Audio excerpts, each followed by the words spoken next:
This is urbanization and immigration. What were the causes of post-Civil War urban growth? We need to understand that cities have not always been the same. Cities evolved over time, and it was largely based on what sort of technologies were available. For example, the first cities were coastal cities, and they tended to be cities of trade. For example, New York City, Boston, Charleston. You can see the mess that is the harbor here in Boston. And it emerged largely because over time they just added to the city as it was necessary.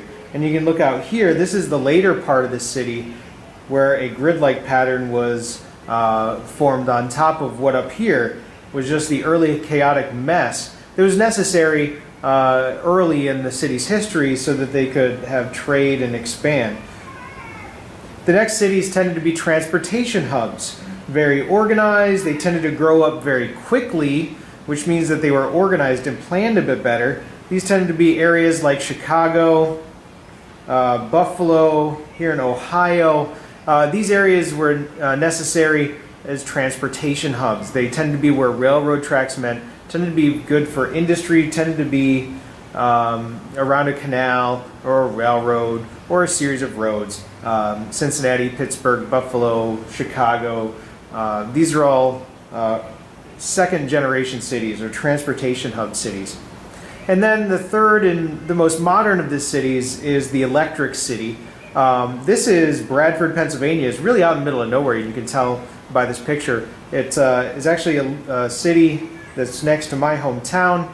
And I show you this to show you that with the advent of electricity, you can build a city pretty much anywhere. Didn't have to be next to water for water power or transportation.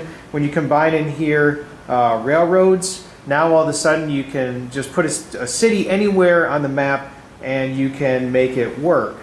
And those are really our later generation cities that are electric powered.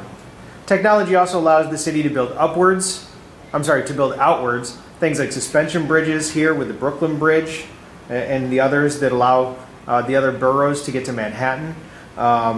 You can get electric trolleys, cars, subways, all the stuff that we know that people in New York City love to take, San Francisco. And eventually you get the car culture, right? And out here in, this is Los Angeles. Downtown Los Angeles is here, but all of this territory, and it takes an hour or so to get around here, would be considered parts of Los Angeles. So you get cities that are expanded further outwards. They tend to be on the West Coast. Cities can also go up. The advent of steel girders, especially cheaper steel created by the guy we talked about earlier, Andrew Carnegie, allows skyscrapers to become taller because the building materials are stronger and lighter. But without the elevator, you can only go about 5 stories. So the steel girders, elevators allow the development of skyscrapers so people can live and work on top of each other in the city. It leads to more population density. What caused the city population to grow then? Well, migration from the farms, which means internal migration. Farmers that either lost their jobs because of the depression or overproduction on the farms. Remember now that we have machinery working on the farms, mechanized reapers and tractors and such. Machines could do the work of 10 men, which means one man drives the tractor and the other 9 would lose their jobs. So when they couldn't work on the farms, they start moving to the cities looking for work. Also, cities are just more exciting. All those electric lights, all those late night crowds now that you have electric light bulbs, fast cars, women, gambling, all that kind of stuff led farmers to go look for fun. Immigration abroad also meant that those foreign individuals are now looking for work and freedom. They tend to come over poor, uneducated. They're looking for cheap, unskilled labor to get them started, and the city is full of that cheap, unskilled labor. This is also about the time we see the Great Migration. We mentioned this in the previous standards. This is when African Americans begin to move to northern cities. They're tired of Jim Crow. They're looking for jobs. They're trying to escape the threat of lynchings. So they move to the city. They tend to end up in ethnic neighborhoods, which we're talking about in a different section, with other African Americans.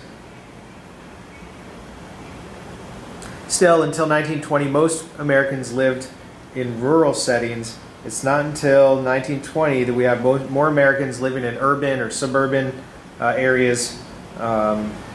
and less living in rural areas. Look at 2000, by the way, 77%, and it's only gotten higher since then, living in urban or suburban areas.